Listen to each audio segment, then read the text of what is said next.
this offseason, the Ravens have clearly made a conscious effort to try to improve their offensive line, and for good measure, they should. Because TJ Watt, it's really shocking what he's been able to do against the Ravens. I'm going to read out the stats in a moment, his last 6 games, which is 2019, 20, and 21 against the Ravens, but it's also the impact. It's the way that he does things and how overwhelming he is. Now, this is not necessarily just a TJ Watt highlight / film study video. Here's what the Ravens have tried, and it has not worked. Not worked in terms of limiting TJ Watt, and because of how overwhelming he's been against Orlando Brown, Patrick McCarry, Tyree Phillips, David Sharp, whoever's been out there at right tackle for the Ravens. In the last 6 games between these two teams in what is probably the greatest rivalry in sports, 2019, 20, and 21. Ready for this? 6 games, and the Steelers are 4-2 in those games, by the way, and the 2 losses was in 2019. So, the Steelers have won 4 straight. As we sit and look at the schedule now as Ravens fans, we look at the Steelers and we say, "Oh, this is we're going to sweep them." Hey, we better make sure we split at least because they've won 4 in a row. Now I understand the health has been a concern, and I think that's one of the reasons why the Ravens have addressed the offensive line so healthy, or in such a heavy manner, I should say, because of the lack of health. Now we've gone out and got Morgan Moses, Daniel Falele. Those are options that are there at right tackle, along with McCarry, depending on Ronnie Stanley's situation. But let's look at his stats, and this is ridiculous. This is like a juggernaut type stuff. In those 6 games, 9 sacks, 10 tackles for loss, 20 quarterback hits, including 6 in one game in 2021. The first game we played them up in Pittsburgh when we lost 2019. 3 forced fumbles and then 32 total tackles. So to put that in perspective, or me try to put it in perspective for you, if we take that performance, those 6 games against the Ravens, and we extrapolate them out or project them out to one 17-game season, this is what you get. Sounds like Madden on rookie level. 25.5 sacks, 28 tackles for loss, 57 quarterback hits. Keep in mind, TJ Watt just led the league this year with 22.5 sacks and 39 quarterback hits. Most years, the league leader for quarterback hits is around 40 total. And TJ Watt's projection, based on how he performs against the Ravens, is for almost 60. That's ridiculous. And we're not done. We're not done. It would project out to about 8.5 forced fumbles and try 90 tackles on for size, based on how he plays against the Ravens. And his career high for tackles in a season is 68. And again, that's total tackles. And his career best for forced fumbles was 8 in 2019. So everything he does against the Ravens is at a career best rate if you look at it in terms of per game and then, per 16-game season or 17-game season, I actually should say. Complete dominance. And I'm going to attempt to show you another way with the film. And hopefully between the 2 approaches that I've given, talking about the stats just now, and then showing the film, I can shine a light on how dominant he's been and how much the Ravens need to come up with a better plan to combat him. That would be generally probably part 2 of this video series, even though part 1 was really my Morgan Moses versus TJ Watt video that I put out about a week and a half ago. I'm not sure if you checked it out. I'll try to put a link in the description. So let's look at a few plays against each right tackle that I could find that the Ravens have used since 2019. And they've all gotten some, just to illustrate what he's done. And let's get one thing out of the way with this first play. You can call TJ Watt a dirty player if you want to. That's fine. You won't get an argument from me. I think he's just a football player. He's a throwback. He's violent as hell. And yeah, there's been times where he's played right up to the line in terms of possibly being penalized. I would agree with that. I would agree with complaints about his play at times. But as a defensive coach primarily, there's a part of me that just doesn't care. Would I want him on my team? Yes. That's the end of the story for me. I can separate my feelings as a Ravens fan from appreciating the tenacity and brutal effectiveness of the player. Now, having said that, this play against Patrick McCarry from the 2021 game in Baltimore, it's Week 17. Huntley's at quarterback. There's a bad snap by Bozeman. Watt, first of all, look at the depth that he's playing at compared to everyone else. That's generally what they allow him to do and what they want him to do. Clearly, there's a face mask. He's push-pulling on a face mask by McCarry. Is it intentional? I don't know. I don't know. I just know that he uses his hands in a violent manner. Should it have been a penalty? Absolutely. It wasn't called. I don't know why. So as he forces the fumble by Huntley, it goes down as a sack, and the Steelers get the football back. That's all I know. I mean, I don't. I mean, we can sit and complain about it if we wish. The fact is, the guy's made plays against everyone, and not all of them have been dirty. Even though that one there, looks quite bad. His effectiveness includes against Orlando Brown in 2019. I believe this is 19. This might be 20 actually. Um, it is. It's week 8 of 2020. Watt's going to easily defeat Orlando Brown, who was at right tackle, with a chop by the inside hand, his right hand. And he's going to kind of break Brown's posture some, and then stay tight while turning the corner to deck Lamar, who seemed unaware that there was danger approaching. Well, let's see it one more time from the end zone, from the all 22. Is it a little bit late? Maybe. The ball is almost out, and then we're making contact, and the ball is almost there. When I watched the game live, I thought it should have been called. So it wasn't the reason for the interception. It was a really cool job by the Steelers in terms of disguising what they wanted to get a 4-man rush, and you can see that they've got 5 guys lined up here on the line of scrimmage now. So what they're going to do is they're going to allow Vince Williams to rush. Dupree is going to drop back and cover, this seam area or this hash area, and then Spillane is going to take over what would have been Vince Williams' drop. And I'm not sure that Lamar actually ever sees him. Basically, they're operating on a string. Because Vince Williams was able to blitz, then Spillane moved over and took his pass drop, and then Bud Dupree, walked back and took his pass drop post-snap. It's not an uncommon thing. It's just a way in the 3-4 structure to get a 4-man rush and kind of disguise, who's going to blitz. But anyway, let's check out what Watt does to Brown on the edge. He's going to swat with the inside hand and then turn that corner at such an abrupt angle that Orlando Brown really doesn't have any. And you can see he's broken Brown's posture. Look at the angle of Brown's body and his helmet, his face mask, essentially pointing down. Really embarrassed him on that play. Brown was not able to recover at all. They get a pick 6 early in the game, and Watt's pressure is cumulative. Watt plays a role in these things. Look, it's cumulative from the standpoint of they get a pick 6, so they get an early lead, and our quarterback, our franchise player, gets rocked on the same play. His impact early in games cannot be overstated. Here, from 2020, early in the game, I think this was the second game we played against them. RG3 is going to get outfoxed by this 2-read variation. Some people call it 2-read. Some people call it other things. But in any case, what they're doing is if 2's going to run it out, and that's Prochet running the China out. Some people call it a whip route. Number 1, who's off screen, we don't get him here in this view, is running a vertical.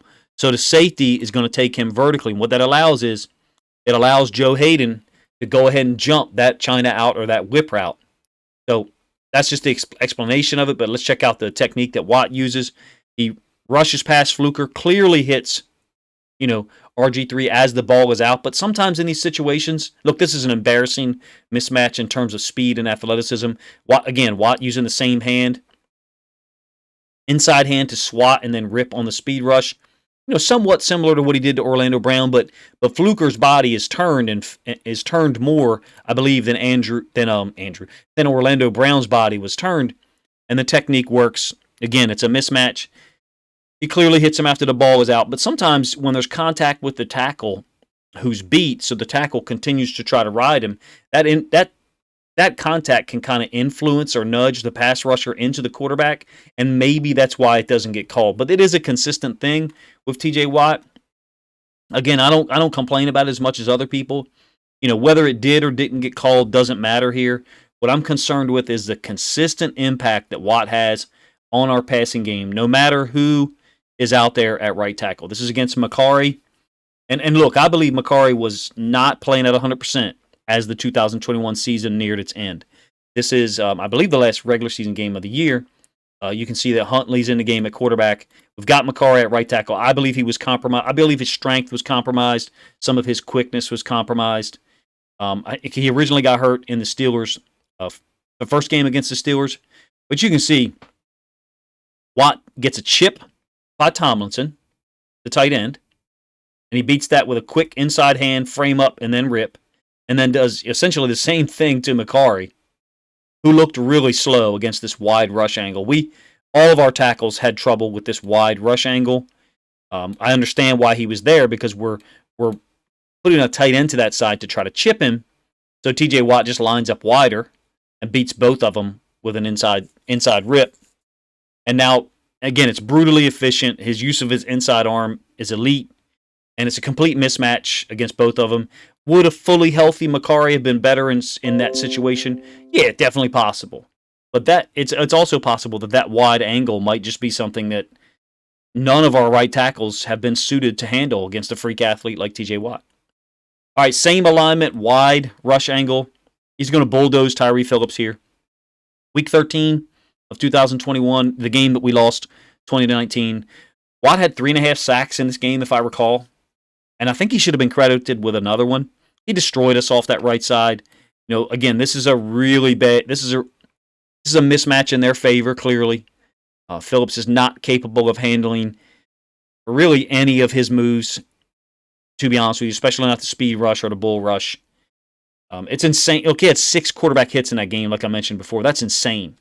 Like someone pointed out in another video, there's times where you're credited with a quarterback hit, like this one here, or maybe he's credited with a quarterback hit here, and you've really just touched the quarterback near the end of the play. You know what I mean? So, having said, I showed this one because of that. It's if they did count this as a quarterback hit, that's a very weak stat. But I think it's obvious that his impact is visible and shouldn't be minimized at all. We're going to get to some run plays here in a moment. We've got a couple more pass rush situations, again, against DJ Fluker off this right side. Beats him easily with the inside rip, makes contact with Lamar as the ball is thrown, and this one's going to fall incomplete along the right sideline. Just really brutalized us, and I believe this is the sack that gave him the record or whatever. He's blitzing off the right side. Again, chipped by Tomlinson. Davis Sharp is in the game now. Macari is out, I believe. And he beats Sharp easily. Athletic mismatch once again. Same play from the end zone angle. See, he's getting chipped by Tomlinson. Gives him the same move that he gave him in Pittsburgh in the first game. Same thing to Sharp, and Sharp barely even gets a hand on him. Easy sack. Quite easy. For being chipped and having 2 guys responsible for him, it's quite easy if you ask me. Against Macari, back up in that Week 13 game, he's going to stem inside because they're blitzing the strong safety off the edge. So sometimes these moves are coordinated with a rush from the outside, and in this case it is. So he's intentionally going into the B gap to have Macari be occupied. And then the blitzing strong safety off the edge forces Lamar to step up. T.J. Watt gets credited with a sack for tripping Lamar late. Maybe this is the one that set the record or something like that. I don't know. I don't even remember at this point. There were so many of them. He fights off Tomlinson. And then, no, this is not a sack. And he tips the football. Totally disrupts our passing game. Totally destroys many of our blocking schemes. You can see even when we're trying to chip him. I'm not sure what we do with him. If we were to keep our current personnel structure at right tackle. Let's look at some run concepts. Generally, as we run the option, we've been running it to his side, and we're using him as the read man. That's one of the precepts of option football sometimes, is if you can't block a guy, if he's too good for you to block, then you just don't block him and you read him. Now, this is a really poor job by the entire right side of the offensive line, but it shows you what T.J. Watt does on option. He's not worried about the running back. He's not worried about the guy in motion. He's going to get a free shot on Lamar Jackson. And some people want to call it dirty. You can do so if you wish. It's just football. It's just football. Occasionally, is he a split second late? Absolutely. This one's quite poor. You're going to get, I think, Nick Boyle in motion. Sometimes we would have Boyle, kick out the DN, and I think we needed to do that more with T.J. Watt. Kick him out. You're going to get linebackers moving over on the motion, so they're kind of losing a guy from the box. But we do a horrible job on this right side with Tyree Phillips and Orlando Brown trying to get this guy. I think that's Stephen Tuitt, the guy who just retired, and he's able to get a tackle for loss on the running back. Lamar gave it correctly. All right, another option play, I believe. T.J. Watt is getting upfield again. Not worried about the mesh, not worried about the running back. Now, one of the things he'll do late in the game, and this happened in 2020, all game long he's been rushing upfield. Lamar's been giving it. One of the things he'll do in a big situation late in the game, and this is just highly intelligent, he'll go upfield because he knows Lamar's going to give it, and then he'll box back in and get involved with the tackle. He doesn't do that on this play. I'm just illustrating to you that he has a plan, and he's been a step ahead a lot. This is a QB power read, so Justice Hill is going to cross RG3's face. The left guard, which I think is Bozeman here in 2020, is going to pull, and he's going to be reading Watt, and he reads it correctly that Watt is coming upfield. This should be a keep read by RG3. The ride or the mesh is, maybe takes too long. For whatever reason, he gives the football when he should be following Bozeman right off tackle here. I'm not suggesting to you that this is going to be a big gain because Cameron Hayward is right there. I'm just suggesting to you there's a misread, and Justice Hill ends up being exposed to a tackle for loss. Another run play going at him. And then, first of all, it was a great job by Mark Andrews. We'll highlight that. But this is a different type of option play. But let's just highlight Andrews for a moment.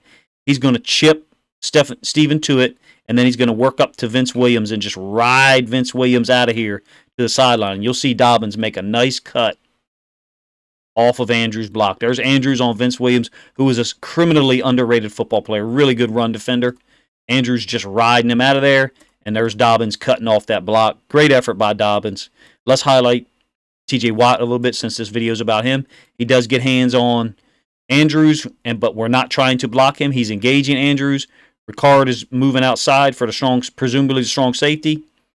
Dobbins and Lamar are in pitch relationship, so far enough apart, spaced out enough to where TJ Watt can't defend both of them. What's Watt going to do? He's going to attack Lamar. All right, does it count as a QB hit? I don't know, but we understood what Watt was doing, so we were able to use that to attack him. Got it, makes sense. This one here, we had all of us had a lot of complaints about.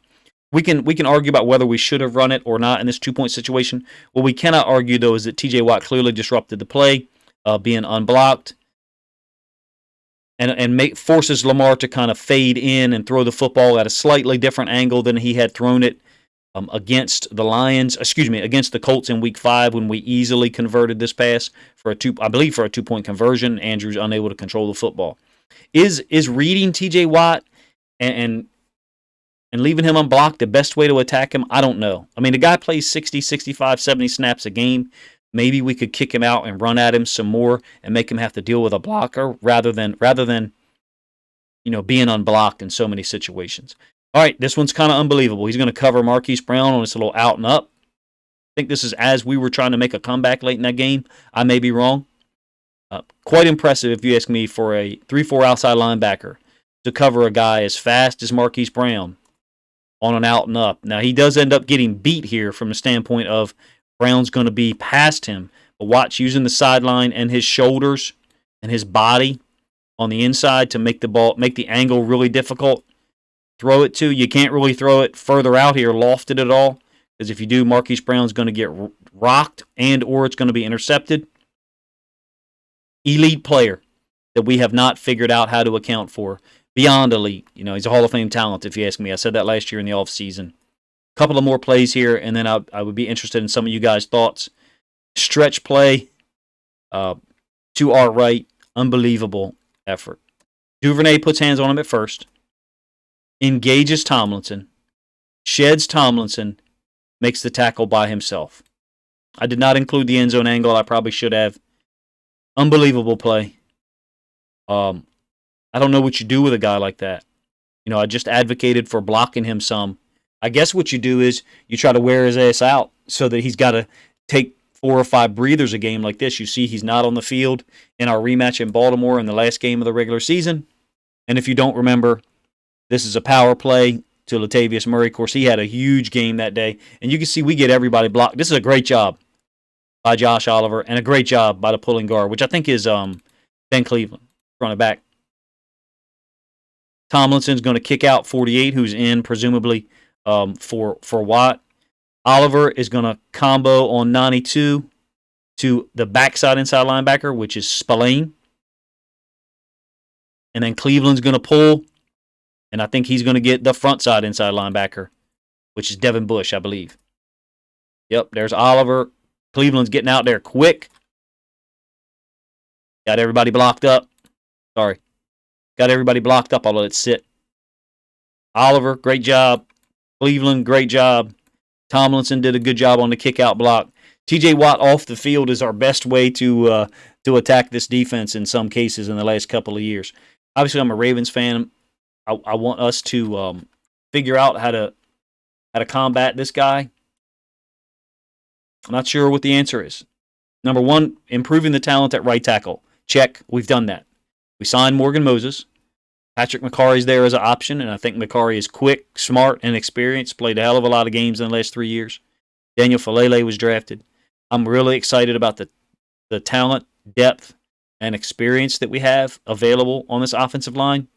Right tackle is certainly not a weak spot. Did we get an all-pro caliber guy in Morgan Moses? Well, no, I don't think he's ever made an all-pro team. I don't think he's ever made a Pro Bowl for that matter. But we got a guy who there is film of these moves that I showed you not working on Morgan Moses. And that's the key. We can look at the film and we can say, okay, these moves are working against all of our right tackles, including Orlando Brown. They did not work against Morgan Moses in 2020 when he played for Washington, and they were the first team to defeat the Steelers. Of course, the Steelers had started that year 11-0, or maybe 11-0-1. In any case, let me know what you think of how the Ravens can minimize T.J. Watt's impact. Well, can they minimize it? Do we have the talent or a way to do so? I think we do. I think improved play at the right tackle position, number one. Number two, better strategy. Make him deal with blockers. He's going to defeat blockers. He's going to. I do not like letting him have free shots at Lamar, even if they're a split second late. Now let's get this out of the way. If you're one of those people who says he's a cheap shot artist, I don't argue with you. I don't. If Lamar was Tom Brady, if Lamar was Aaron Rodgers, Patrick Mahomes, would some of those things be called? Yes, it's possible that they would be called. That's possible. I don't know what that dynamic is. Maybe it's that those guys have a reputation, quote unquote, as elite. Whatever. That's all bullshit. If it should be called for one quarterback, it should be called for all of them. And I do believe that Watt has gotten away with those in some situations. I showed you the first play where he face masked McCarry on the push pull. I showed you at least two instances of him hitting the quarterback a little bit late. One of which was a pick six. So I'm appreciative of T.J. Watt's skills, his tenacity, his athletic ability, his dedication to his craft and technique, all of those things. And I can be, I'm able to analyze it and step back from being a Ravens fan. Having said that, I hope that I'm not making a video like this again a year from now, or 10 months from now, or even 4 months from now. I hope I'm making a video showing how we were able to minimize his impact. And I think it's possible Morgan Moses is the answer. Because A, he's big. He's 6'6", 325, 330, something like that. And he's a guy who's athletic enough in his pass pro technique to get back there and take away two moves. He takes away the speed rush, number one, and he doesn't get bull rushed. He can anchor down on the bull rush. And he can limit the number of moves that T.J. Watt can use. Tyree Phillips clearly couldn't stop any of them. Patrick McCarry, I think healthy, could maybe stop the speed rush, but I don't think he could stop the bull rush. And I'm not sure about the inside hand swipe down and rip either. Didn't see him try to spin move against any of our guys because he didn't have to. But I know the spin move doesn't work against Morgan Moses because I saw him try it twice in the Washington game in 2020. Let me know what you guys think of the video, what you think of some of my thoughts, and what you think of how the Ravens might be able to limit T.J. Watt's effectiveness in 2022. We've got to figure out a way to at least split with this team, if not sweep them. Sweep them, sweep the Browns, split with the Bengals, and you win the AFC North, if you ask me. If you split with two teams and sweep one, then I think you're opening yourself up to being second in the division and then having to go on the road early in the playoffs, which is a more difficult proposition, if you ask me. Appreciate you guys checking out the video. Please let me know what you think in the comment section, and consider subscribing to the channel if you haven't done so already.